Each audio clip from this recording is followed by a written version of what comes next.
up and welcome back. So today, if my voice is a little bit weird, it's because I've been outside in the pollen, and the pollen is just bad all around for me. It gets into my nose, gets into my throat, makes my voice go, makes me not able to breathe, lands on my skin and turns me into a crocodile, but we're here anyway. And so we're going to be trying out this new Ilia Trus Skin Radiant Priming Serum. So if you want to see what it looks like, stick around because it's coming up right now. While you're sticking around, hit the subscribe button, fam. Just hit it. Hit it. And leave a comment in the comment section and give this video a big old thumbs up. But stick around because it's coming up right now. Alright, so we're going to be doing a wear test on this today. It is currently 12:48 in the afternoon. Actually got here before 3 o'clock or even 1 o'clock, and I'm kind of proud of myself about that because you know how these days go. So how did I prep my skin? First of all, wash my face, put on moisturizer, all that good jazz. Normally I would have on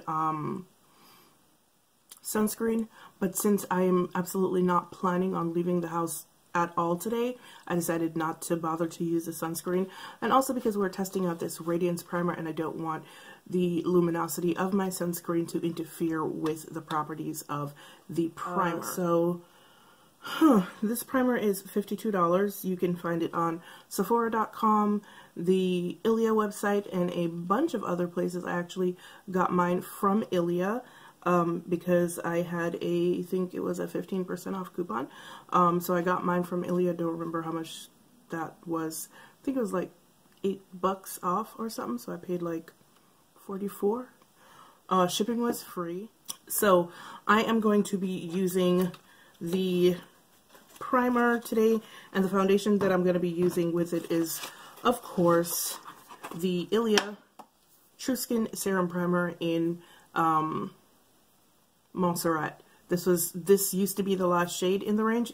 It is no longer the last shade in the range. There are, I believe, 6 new shades. Some of them are in between shades, and then there are 2 or 3 shades darker than this shade finally. So I went back and I got my foundation because you guys know before the Dior Undercover foundation, this foundation was my HG foundation.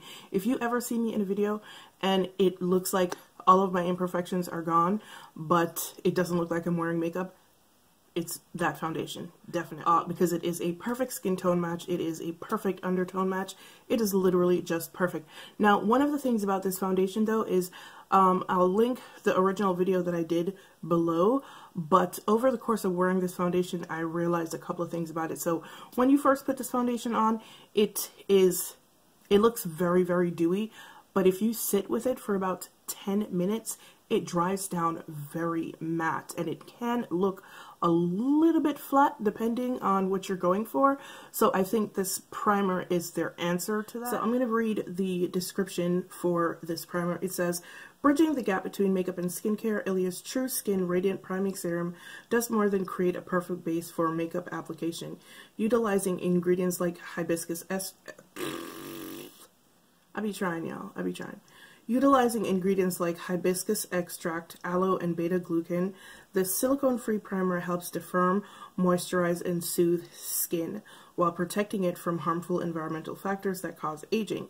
Upon application, the serum has a tightening effect that diminishes the look of pores and fine lines while improving skin texture on dry down for a silky and soft-to-the-touch feel. Skin is left with a radiant glow and prepped for effortless makeup application that lasts. Look, I'm just going to apologize right now. Every time I'm reading, I do that, but it's because my brain runs faster than my mouth can actually read it, so I trip over words. But anyways, this is what the bottle looks like. It's very watery.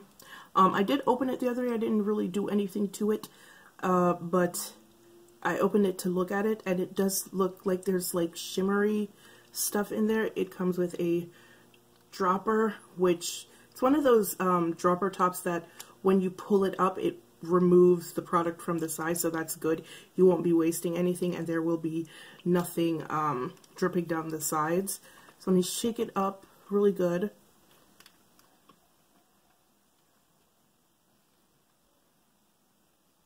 So I don't know if you guys can see that. It looks like aloe vera juice, which is like the first ingredient, and okay, so it looks really clear in the bottle, but, alright, let me see if I can do this. But once it hits the air, it has like flecks of gold in it. I don't know if you guys can see that. I don't want to rub it because I'm scared like I'm going to rub the flecks of gold away. But like if you look at it, maybe you can see it. I don't know. Let me just make a mess real quick.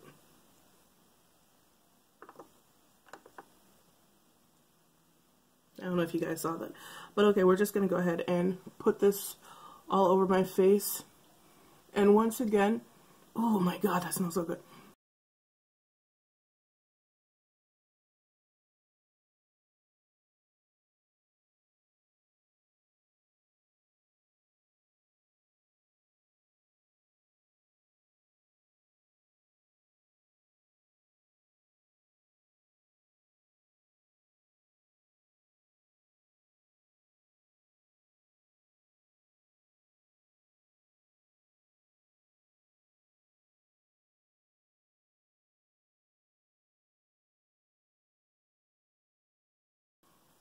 Okay, so now personally, my face feels kind of tacky. It feels very soft though. But personally speaking, I'm not seeing like a glow. Probably should have done one side and then not the other just for comparison, but it's too late now. So, okay, so now I'm just going to go in with the True Skin. Why does this look so much lighter than it did before? I feel like this is not the same shade that it was before, but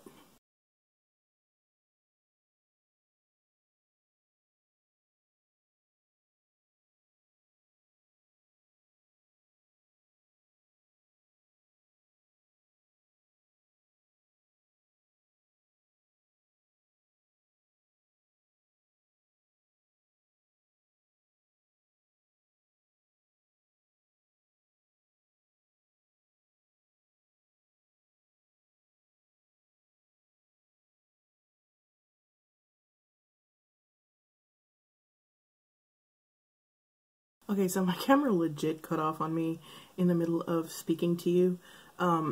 Once again, it's the 4K. It just takes a lot of memory. But I was saying that this foundation, you can build it up to full coverage, well, close to full coverage. But because it takes such a while to dry down, you have to wait in between. But you can build it up if you want to. But one of the reasons why I love this foundation, if you look at it, if you look at this side that has foundation on it and this side that doesn't, this still looks like my skin. It's like pretty much perfect. It's the same complexion and everything, same undertone, but my dark spots and stuff are for the most part gone, or at least very dulled. So I'm going to finish up the rest of my face and then I'll come back and we can talk about this one, what is it, this primer? Yeah, I'll be right back. Okay guys, I'm back and I am finished with my entire face using the new Ilia Trus Skin Priming Serum, and a couple of things that I've noticed so far that I don't really care for. So we're just going to get into all of them right now before we go on with the rest of the day with the wear test. Now, this foundation is not by its nature difficult to spread. In fact, I don't know if you guys remember, but when I first got it, it was a little bit too runny for me, and I had a kind of a difficult time like using it because it looked very watery or whatever.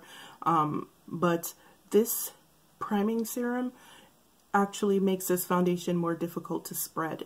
I was getting patchiness when I was trying to apply it, and then when I looked closely, there were areas that weren't blended in. It was skipping, making the foundation skip areas of my face. When I looked at it with the magnifying mirror, the foundation is also bunching up in areas. Now, this could be because my skin is like kind of weird right now, but I don't think it is. There's just like big patches where the foundation is not, it's not blending in. And I say that I don't think it's because of my skin, because the haul video that I did earlier last week, my skin was still acting the same, and I used the foundation by itself with no primer whatsoever. I just put the foundation on because I didn't want to come on camera with no makeup whatsoever. And I used the foundation with no issues whatsoever. It blended perfectly. The color looked great. And that's another thing. It kind of makes me look dead a little bit. I feel like it's taken...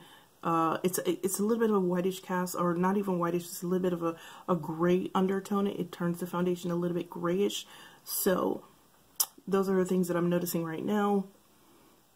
Yeah, there's like, it makes the foundation sit on top of the skin rather than becoming one with it, is what I'm noticing right now, and I'm not a huge fan of it. As for the luminosity, yes, it does allow the foundation to retain the luminosity that it loses, only slightly though, that it loses once it starts to dry down. But other than that, I'm not a huge fan. But we're just going to go on with it for the whole day, see what happens. It is now 1:16 in the afternoon. I tried. I really did. I tried. And so we're going to do a wear test and come back later and see how this how this makes the foundation behave throughout the day. All right, we'll see you back here in a little bit. Hey guys, what up? Welcome back. It is now 11:20 at night, and so I've been wearing this for about 10 hours. And I have to say I'm pretty disappointed in the primer overall. What happened today? So my face, remember when I first put it on, I said my face felt tacky? My face felt tacky for most of the day, which is very uncomfortable. Here's the thing. I think, and this is going to sound really weird considering that this is a foundation that's made by the brand of the primer that I'm using. I think the consistency of this foundation is too thin for the foundation, for the primer, sorry. The foundation is too thin for the primer. And because of how the foundation goes on, because it goes on so dewy and it takes a while to set and dry down, when I'm trying to like blend it over the primer, it just keeps lifting. I think that's what was happening, and then it kept pushing it to the sides and stuff. So what I'm going to do is I'm going to try the primer again tomorrow with a different foundation, a thicker one. Hey guys, good morning. I literally just woke up like 20 minutes ago. I think I told you guys I am not a morning person, so this is like really hard for me. But I did decide to go ahead and give the Ilia Trus Skin Priming Serum a second go today. So I'm just going to put it on my face.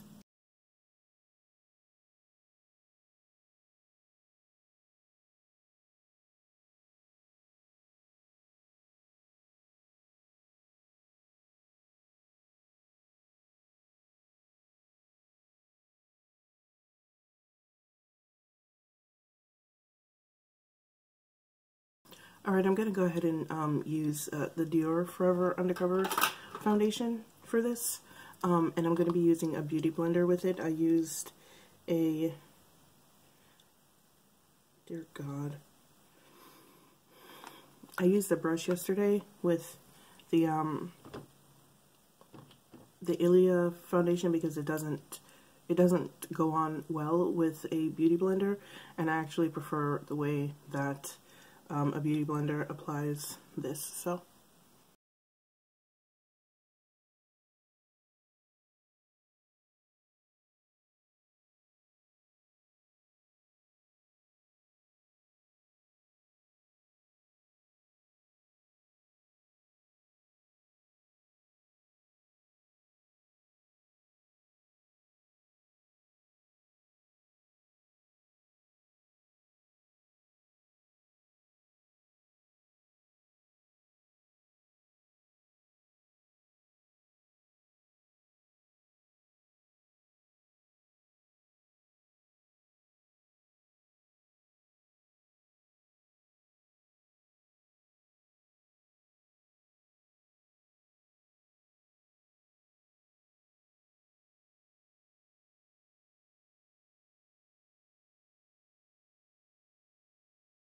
Alright, so this is my face. The only thing that I did was I used under eye concealer, and this is what my face looks like. And honestly, this is a much better application than with the Ilia foundation yesterday, which makes zero sense to me because I don't understand how the foundation made by your company doesn't work with the primer made by your company.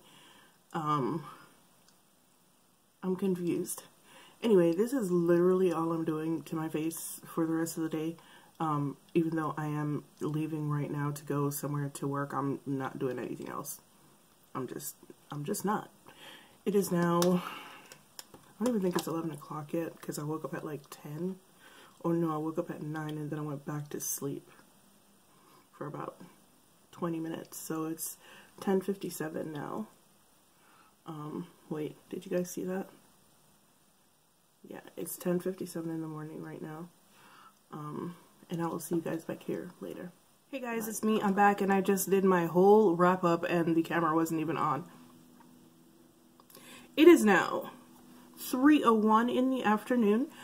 How did you guys like me this morning? I am literally the most unpleasant bitch when I wake up in the morning. Like, I'm probably a nightmare to live with because I'm not a morning person. Honestly, if you come at me early in the morning, you're likely to get stabbed and get a hello.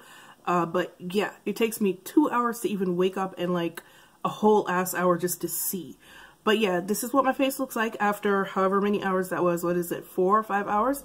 And honestly, the foundation does look better today underneath the Dior Forever Undercover foundation that I used it with, which boggles the freaking mind because why would you make something that doesn't work well with your own foundation? Like, how does that make sense? Like, literally, how does that make sense? It is $52, but it doesn't work with your...